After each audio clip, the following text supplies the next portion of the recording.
La famille, que la paix soit sur vous. Un honneur toujours, un bonheur de vous retrouver. Heureux à un degré que vous ne pouvez imaginer à chaque fois qu'à vous je suis connecté. Je vais vous laisser quelques secondes pour vous installer et on va pouvoir commencer le direct qui va être porté sur des sujets multiples et variés. J'ai été absent quelques jours ces derniers temps, beaucoup de choses à gérer et en même temps on était dans une démarche de nous régénérer puisque la semaine qui arrive va être une semaine, comme je l'ai dit, je l'avais annoncé il y a quelques jours, des plus mouvementées. Vous allez suivre ça en direct au fur et à mesure que les événements vont se dérouler. D'accord ? Une chose est certaine, l'accélérateur est programmé et Urgence panafricaniste par personne ne pourra être arrêté. D'accord ? Et c'est dans cette direction que nous allons.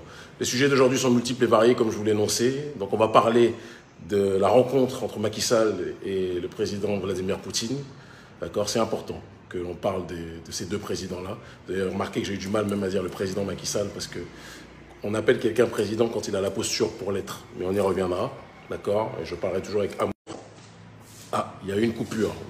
Donc j'espère que ça ne posera pas trop de problèmes. Je disais, on aura l'occasion de revenir sur cette situation par rapport à la rencontre entre le président Macky Sall et le président Vladimir Poutine. On parlera ensuite du Gabon. Un certain nombre de choses sont déroulées. Il faut savoir que j'étais censé me déplacer au Gabon ce week-end. Nos billets étaient pris. Je vais vous raconter un petit peu ce qui s'est passé. Vous allez comprendre le pourquoi du comment. Parce que rien ne se fait au hasard en réalité. Et nous parlerons enfin, évidemment, parce que je pense que c'est important de le faire, aussi du Togo. D'accord ? Un pays qui passe trop entre les mailles du filet. Il y a trop de choses aussi à énoncer vis-à-vis de cette réalité. Et on fera d'ailleurs une corrélation entre le Togo et le Gabon. Ils ont des points communs, ces deux pays-là. Et je pense que c'est important qu'on puisse les exposer. Alors, je vous vois connectés. On va pouvoir enfin commencer.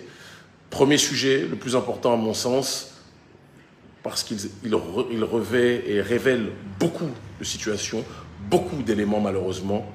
La rencontre entre le président Macky Sall, qui est venu parler au nom de l'Union africaine. Il faudra d'ailleurs qu'un jour on puisse mettre sur la table comment se fait-il que dans d'autres contrées ou dans d'autres zones du monde où il y a des unions continentales qui se font, des organisations continentales qui s'expriment et qui s'expriment sur la base d'élections, comment se fait-il que l'Union africaine, je vois l'Union européenne qui n'est pas un modèle sur bien des sujets, mais l'Union européenne, il y a des élections européennes pour que les gens puissent se présenter et siéger là-bas et parler au nom de l'Europe. Nous, c'est malheureusement des nominations par des présidents, d'accord, qui eux-mêmes sont très souvent mal élus. On peut en discuter pendant des heures et des heures. Et ce sont ces gens-là qui viennent parler au nom de 54 États africains. Je suis mal à l'aise. Et je pense qu'on est très nombreux sur ce terrain-là à être mal à l'aise. Mais passons.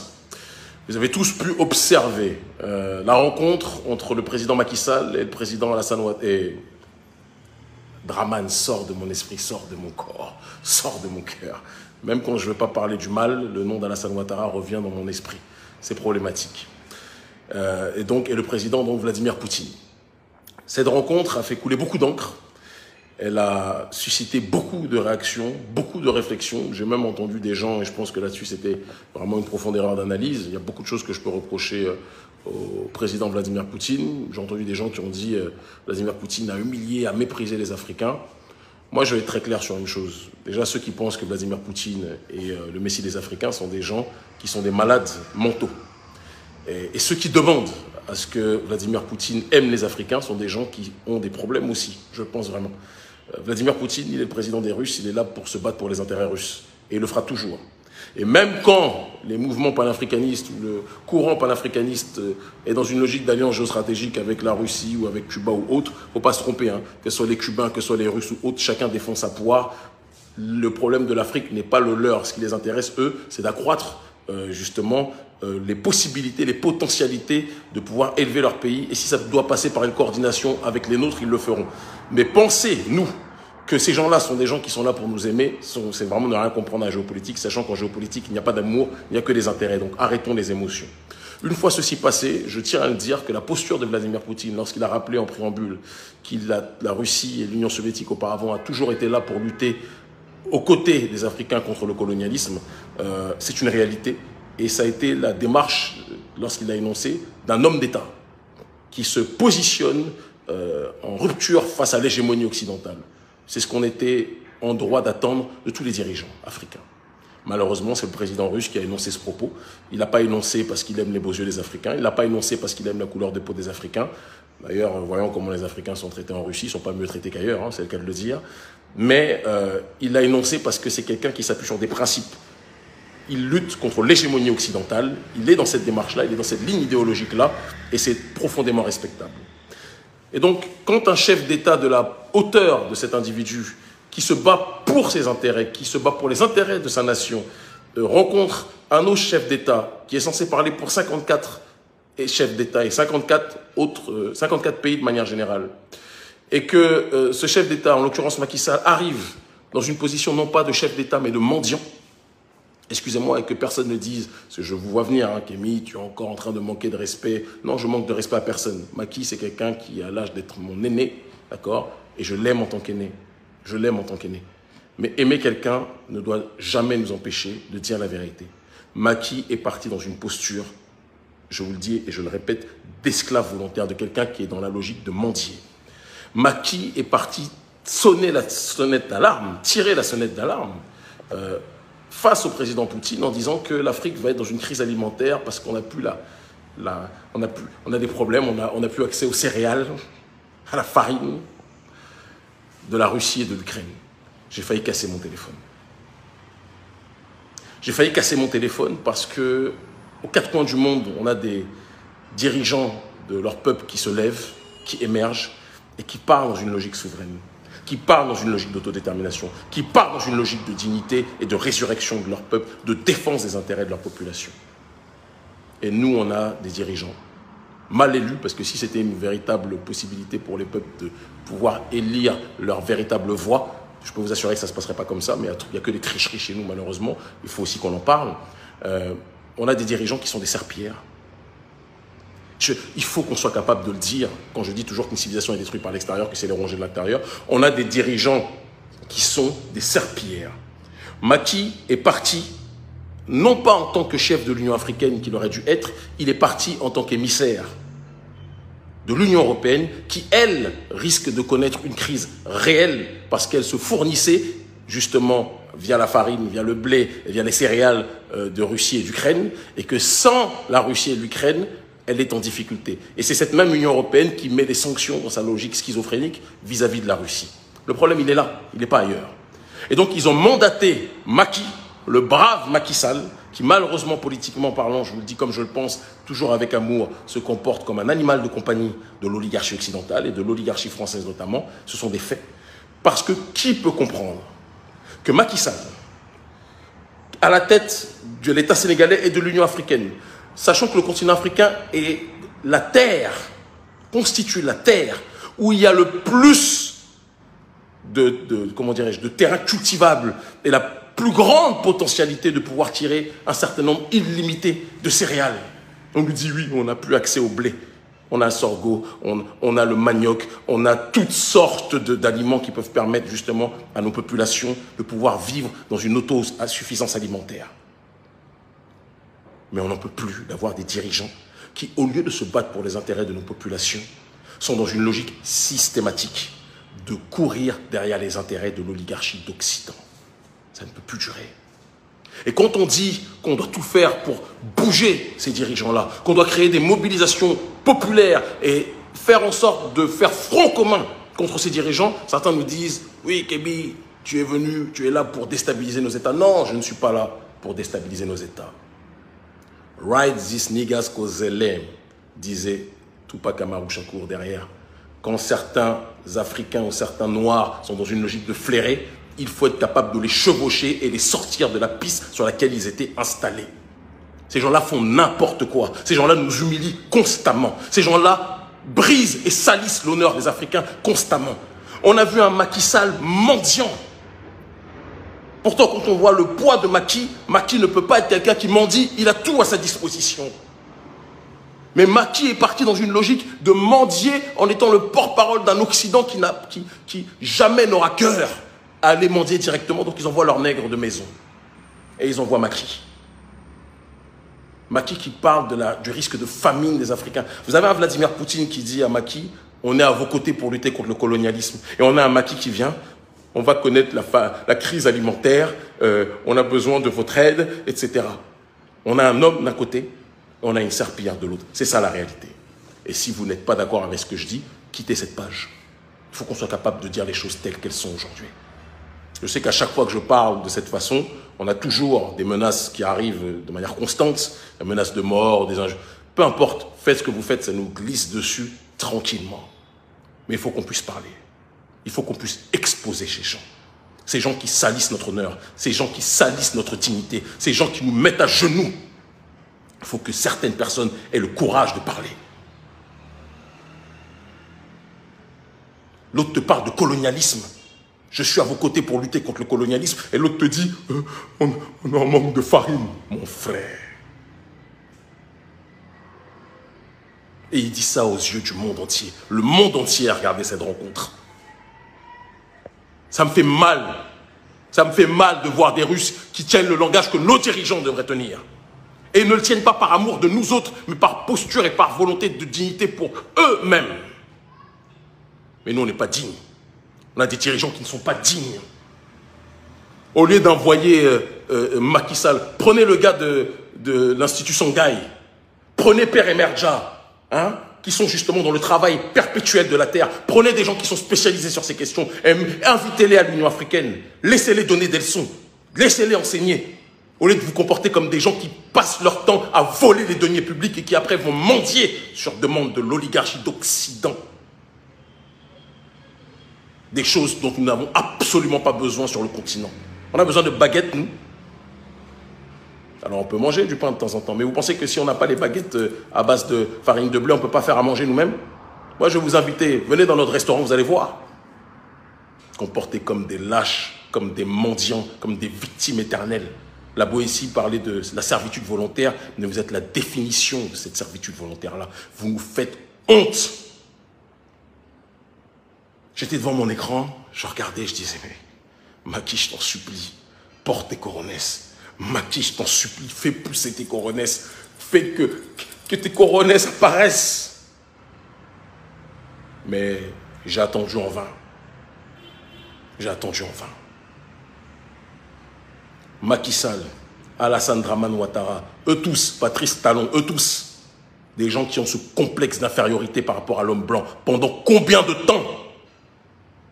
Les Russes n'ont rien de mieux que nous, n'ont rien de plus que nous.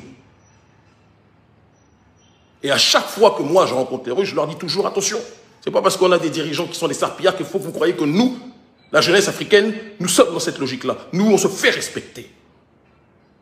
Mais on a des dirigeants qui ne savent pas ce que signifie le mot respect.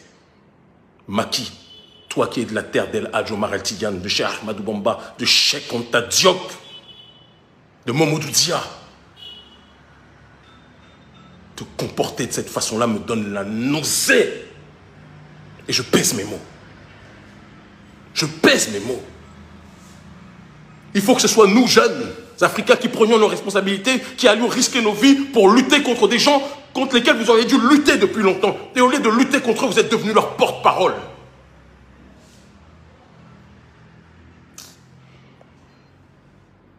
J'en ai la chair de poule.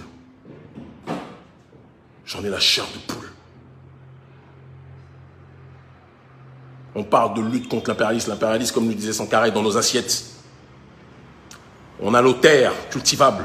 Qu'est-ce qu'on attend pour développer une politique sur ce terrain-là? Non, les gens ne sont pas capables de le faire. Les gens n'ont pas cœur pour le faire.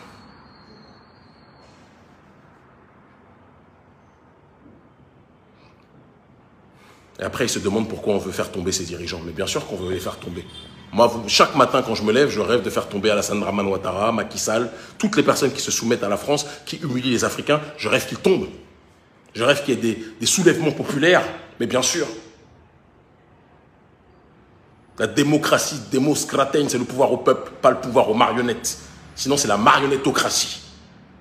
C'est la valécratie. C'est la bounticratie.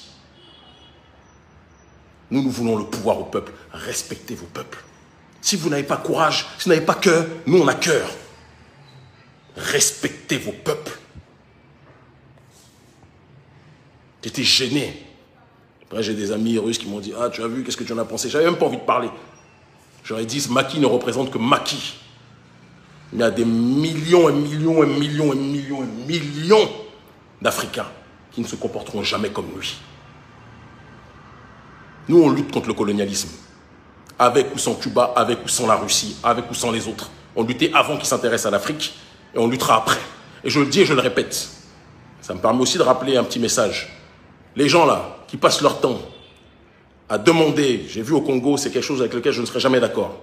Le Congo souffre et je demande d'ailleurs à tous les Africains d'être solidaires du Congo parce que c'est le manque de solidarité entre nous qui fait que d'autres États sont après perçus comme des messies. J'ai vu des gens appeler la Russie pour régler le problème à l'Est, etc. Il faut aussi qu'on ait un peu de dignité. D'accord? Organisons-nous nous-mêmes. Oui, la Russie peut être un allié, mais organisons-nous nous-mêmes. La Russie n'est pas le messie de l'Afrique et ne le sera jamais. Et quand la Russie parle de lutter contre le colonialisme, c'est leur posture idéologique depuis Khrouchtchev. D'accord? Mais la Russie ne sauvera pas plus l'Afrique que l'Afrique doit se sauver elle-même. Ça aussi, il faut qu'on soit capable de le dire. Et je parle tout en étant quelqu'un qui est un allié à la fois des Russes, à la fois des Cubains et de tous. Mais l'Afrique est son seul messie. Soyons dignes aussi un petit peu. Ça va changer. On est en train de faire en sorte que ça change. On a fait en sorte que ça change au Mali. On a fait en sorte que ça change dans d'autres pays. En Guinée, même si c'est difficile pour le président Doumbouya. Burkina, pour l'instant, on ne voit pas clair. Très clairement. On ne voit pas clair très clairement, c'est le cas de le dire. Mais ça va changer. L'Afrique a besoin d'une nouvelle génération d'hommes et de femmes prêts à donner tout pour notre souveraineté. Et notre souveraineté ne sera bradable par personne, vis-à-vis de personne. Ni l'Est, ni l'Ouest, ni le Nord, ni quoi que ce soit. Nous sommes Africains et Africains fiers. Et quand nous posons la logique de l'alliance avec une nation, c'est à nos conditions. Et ils le savent. Macky, on va te faire ça dur. Tant que tu te comporteras de manière molle face à ceux qui se comportent mal vis-à-vis de nous, on sera dur avec toi. On espère qu'il y aura un changement de régime par les urnes. S'il n'y a pas de changement de régime par les urnes, eh bien ce sera le peuple qui devra se soulever pour obtenir la véritable démocratie, le véritable pouvoir au peuple. Macky passe son temps à faire plaisir aux intérêts occidentaux. Et Poutine, quand il a réagi avec dédain un moment vis-à-vis de Macky, c'est parce qu'il a eu l'impression de voir les guignols de l'info. Il y avait une marionnette qui était téléguidée par la France, par Macron. Quel homme qui vous tient un langage de virilité, de vérité, lorsqu'il est en face de quelqu'un qui se comporte comme une serpillière, quel homme va être dans l'empathie au lieu d'être dans le mépris et le dédain? Moi, si j'étais à la place de Vladimir face à Macky, mais j'aurais eu du mépris puissance 10 000. Il faut qu'on puisse le dire. Donc, ce sont des réalités qu'on doit énoncer, même si elles sont douloureuses. Il faut qu'on fasse comprendre à nos chefs d'État, à ces chefs d'État, souvent mal élus d'ailleurs, que la donne doit changer et que si la donne ne change pas, on va les faire sauter. Quand quelqu'un est choisi pour conduire un bus et qu'il n'emmène pas le bus à destination, d'accord, qui se trompe de route ou qu'on voit qu'il est complètement bourré, on chope le conducteur du bus, on le dégage et on prend le volant à sa place. Appelez ça coup d'État, appelez ça comme vous voulez. Nous, on appelle ça restauration du peuple. Restauration du pouvoir du peuple. Restauration du pouvoir au peuple. C'est comme ça qu'on appelle ça. Donc, je ferme la parenthèse, mais je vous le redis et je vous le répète. Macky, quand tu te comportes comme ça, tu ne nous représentes pas. Moi, quand je parle avec les autorités russes, je ne vais pas commencer à rentrer dans les détails, mais je peux vous assurer une chose, personne ne peut se permettre d'imaginer qu'on va me manquer de respect. Personne ne peut se permettre d'imaginer que je vais me comporter comme une serpillière. On me qualifie même d'arrogant, parce que je suis un noir fier, et je dis les choses telles qu'elles sont. Et je ne dirai jamais ce que les gens veulent entendre, mais ce que les Africains veulent entendre. C'est ce que nous sommes, nous. À notre petit niveau de citoyens. Mais vous vous comportez comme des enfants.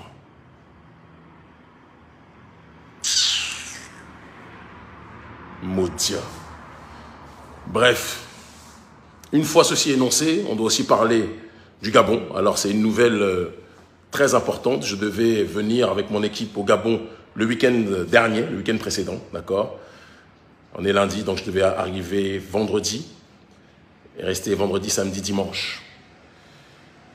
Et le régime d'Ali Bongo a créé une règle extraordinaire. Ils ont dit que comme je suis chroniqueur politique, je suis obligé d'avoir une accréditation des autorités gabonaises, de la presse pour venir, pour rentrer au Gabon. Je dis, mais Je ne viens pas pour un reportage. Pourquoi vous me demandez une accréditation? C'est le nouveau motif bidon que ce régime-là a trouvé pour me refuser le visa. Extraordinaire. Extraordinaire. Et ceci, évidemment, n'est pas dû au hasard. D'ailleurs, je crois que je vais vous trouver, je pense que j'ai le passeport là. Alors, pour que vous compreniez bien, pour ceux qui sont citoyens africains de la CEDEAO, donc de la Communauté des États d'Afrique économique des États d'Afrique de l'Ouest, lorsqu'ils vont en Afrique centrale, c'est aussi l'aberration du XXIe siècle, ils ont besoin d'avoir un visa. On est tous africains, hein, mais ils ont besoin d'avoir un visa. Par contre, il y a certaines populations dans le monde non africaines qui n'ont pas besoin d'avoir de visa pour aller là-bas. Aucun sens. Donc ça, pour ceux qui veulent, ils vont faire un screening de loin, c'est ma carte d'identité béninoise. Hein. Bien que né en France, c'est ce que j'ai acquis. Que ça vous plaise ou pas. Et je ne renierai jamais le fait d'être né en France, que ça vous fasse mal ou pas. Et ça, c'est mon passeport béninois. D'accord? Et je vais vous montrer ce qu'ils ont fait, les autorités gabonaises. C'était assez spectaculaire. Il y a beaucoup de pages sur ce passeport. Voilà.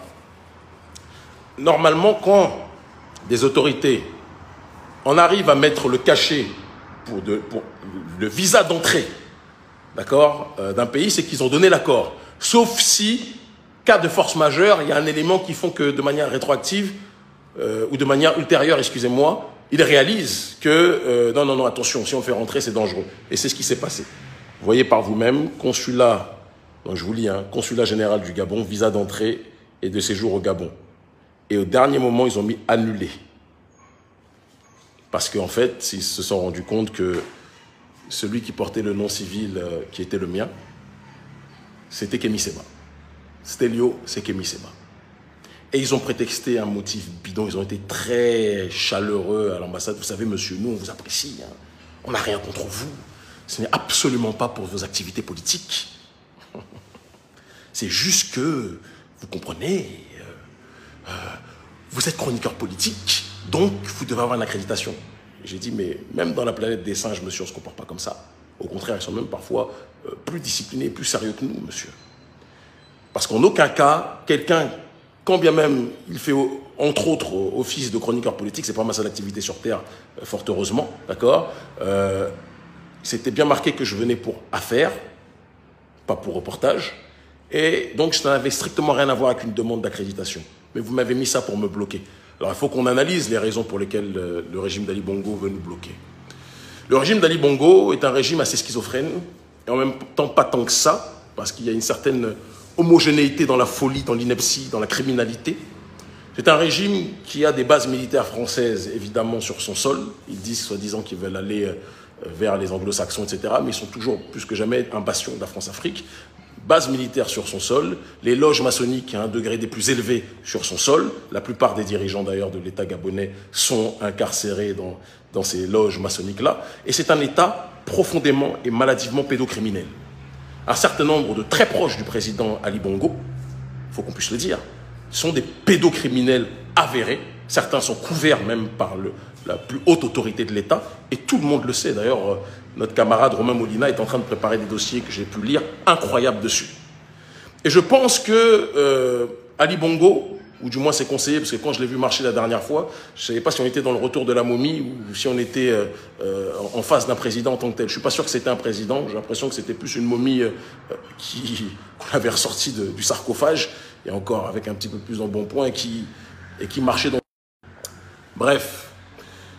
Et donc ce Ali Bongo-là, pion du néocolonialisme français, qui tolère les bases militaires françaises sur son sol, qui est un pion de la franc-maçonnerie la plus putréfiée, d'accord, la plus criminelle en tant que telle sur son sol, et qui est le symbole de ceux qui accèdent au pouvoir juste parce qu'ils sont des fils d'autres criminels qui les ont précédés. D'accord? Et c'est un petit peu le même cas qu'au Togo, d'ailleurs, avec Faure Gnassingbé, l'un autre mafieux, fils de l'autre criminel Yadema, et qui n'ont comme seul pouvoir et comme seul droit de gérer les affaires de l'État que parce qu'ils sont les fils d'autres criminels qui les ont précédés. Ça aussi, ça doit cesser.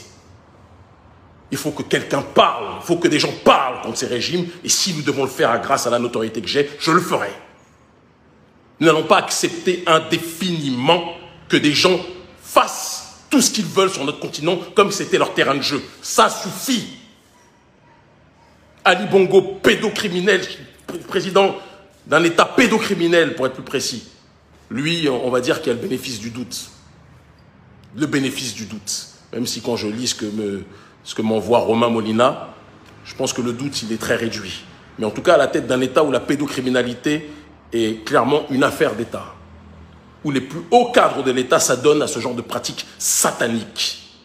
Où on brise le destin d'enfants de manière globalisée. Un État criminel où le digne peuple gabonais souffre le martyre. À cause de mafieux pédophiles à la tête de l'État. Des gens qui n'ont même pas le courage, de dénoncer la mainmise, l'emprise du néocolonialisme, qui préfèrent fuir vers le Commonwealth, tout en laissant les bases militaires françaises sur leur sol. Des plaisantins. Ce Gabon-là, avec à la tête de l'État, ces mafieux me donnent envie, là aussi, de vomir.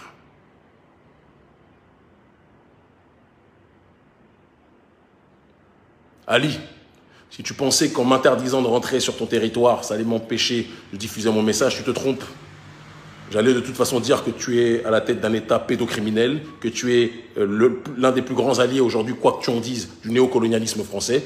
Des bases militaires françaises qui sont au Gabon, est-ce que tu as demandé l'autorisation à la population pour que ces bases militaires restent? Non, mais tu les laisses en tant que telles. Des mougousseurs d'enfants. Imbéciles. Vous me donnez vraiment envie de vomir. Et c'est des branquignoles comme ça qu'on a à la tête de nos États. C'est malheureux. Vous pouvez envoyer vos menaces de mort, vos petits guignols qui envoient les messages, etc. Ça nous passe comme... Faites ce que vous avez à faire, nous on fait ce qu'on a à faire. C'est vous ou nous, de toute façon. Mais on ne laissera jamais l'affaire tomber tant qu'on n'aura pas obtenu justice pour des populations qui sont autant brimées, oppressées, asphyxiées par l'oligarchie meurtrière que vous représentez. Est-ce que nous disons, vis-à-vis d'Ali Bongo, on peut le redire, comme je le disais tout à l'heure, au sujet de Faure Gnassingbé, un criminel à la tête de l'État togolais. D'accord? Les élections là-bas, ils ne connaissent pas. La justice sociale là-bas, ils ne connaissent pas. La gabégie financière, le népotisme, par contre, ils connaissent. La plupart de ceux qui osent dire ce qu'ils pensent au Togo sont des exilés politiques. La plupart de ceux qui restent sont des gens qui doivent se coucher, se soumettre vis-à-vis de Faure Gnassingbé. C'est comme ça que ça se passe. Et si possible, de manière optionnelle, offrir leur femme à Faure Gnassingbé. C'est comme ça que ce dernier fonctionne d'ailleurs. Je ne sais pas dans quel monde nous vivons. On a la terre la plus riche de la planète, le continent africain, le sol africain, mais on a les présidents les plus guignolesques, les plus criminels, les plus violeurs, les plus voleurs, les plus grands pilleurs qui existent. Tout le monde sait mon degré d'hostilité vis-à-vis de l'oligarchie d'Occident, mais disons-nous la vérité aussi. Quand un vautour se trouve face à des guignols de l'espèce de nos dirigeants, vous pensez véritablement que le vautour va faire preuve de pitié vis-à-vis de ces dirigeants-là? Jamais. Il va les croquer, il va les manger, et soit ils se soumettent vis-à-vis de lui pour offrir notre population en gibier, ou alors ils se font croquer eux-mêmes. Les gens indignes. Ça va changer. Nous sommes la génération du changement. Nous sommes la génération de la résurrection de notre population. Nous sommes le retour des ancêtres matérialisé, le retour des ancêtres, la facture des ancêtres. C'est ce que nous sommes. Vous avez humilié nos parents. Vous les avez poussés au silence. Vous n'humilierez pas les enfants. On va vous faire ça dur partout. Vous me fermez une porte, vous me fermez la porte d'entrée, je rentre par la fenêtre. Nous sommes une génération qui n'a peur de rien, si ce n'est de Dieu. Comprenez-le bien. Je ne suis pas là pour jouer, nous ne sommes pas là pour jouer avec vous. Nous sommes partout. La terre la plus riche de la planète, avec les dirigeants les plus médiocres, les plus miséreux, les plus minables qui existent sur le terrain moral, sur le terrain idéologique, sur le terrain politique.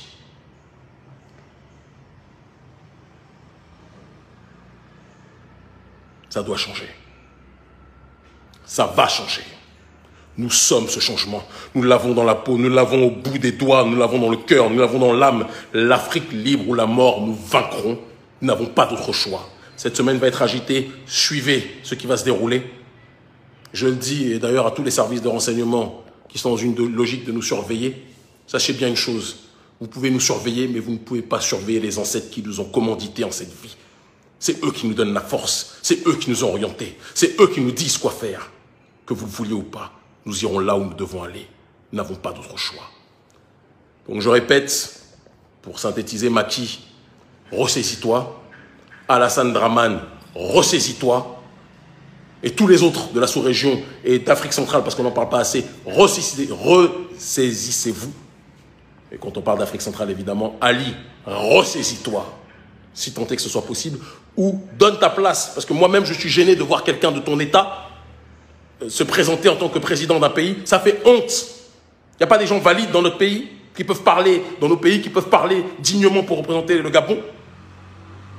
Pendant combien de temps vous allez vous foutre de votre population comme ça? Et sache bien une chose, Ali, tu es entouré de plein de pays. Si je veux rentrer au Gabon, je rentrerai le moment venu. Ne te trompe pas. C'est juste que là, tu nous as interdit de rentrer, tu nous as pas donné de visa. Je me suis dit, bon, écoute, on fera ce qu'on a à faire. Mais si je veux rentrer chez toi, demain, j'y suis. Fais attention. Fais attention. Ma fille dit toujours que James Bond, c'est l'agent secret de la reine d'Angleterre. Nous, on est les agents secrets de nos ancêtres. N'oubliez jamais cette réalité-là. Ils finiront par comprendre. L'Afrique libre ou la mort, nous vaincrons. La diaspora libre ou la mort, nous vaincrons. Nous sommes une génération invincible et personne ne pourra nous arrêter. Ali et Fort Gnassingbé, surveillez bien vos arrières et surveillez bien vos pays. Vous ne pouvez pas contrôler ad vitam aeternam des États que vous ne méritez pas. Je vous le dis et je vous le répète. Le Gabon, ce n'est pas une monarchie de droit divin. Ce n'est pas une monarchie pédocriminelle de droit divin. Non, non, non, non, non. Tu n'as qu'à aller dans les backrooms et laisser l'État gabonais. De la même façon, je vous le dis et je vous le répète, Fort Gnassingbé, ce n'est pas une monarchie de droit divin non plus le Togo. C'est le pays de Sylvanus Olympio, pas des criminels comme ton père et toi-même. N'oubliez pas de quoi je parle. N'oubliez pas. N'oubliez pas. Nous sommes une nouvelle génération. Thomas Sankara disait « Osons inventer l'avenir ». On l'invente, on fait une politique différemment. Avant, pour être politicien, il fallait être député, ministre ou quoi que ce soit. Aujourd'hui, on fait la politique à la base du peuple. Et on a plus d'influence que la plupart d'entre vous réunis. N'oubliez pas. Faites attention. Respectez vos populations. Respectez-les. Respectez-nous. Monde de misérables. Je vous aime. En crever. Je ne vis que pour vous, matin, midi, soir. Vous êtes ma raison de vivre, ma raison de respirer. L'Afrique, on la relèvera. La diaspora, on la relèvera. L'homme noir et la femme noire aux quatre coins du monde, ou à la peau sombre aux quatre coins du monde, on les relèvera. L'ère de la suprématie de l'oligarchie moderniste occidentale est terminée.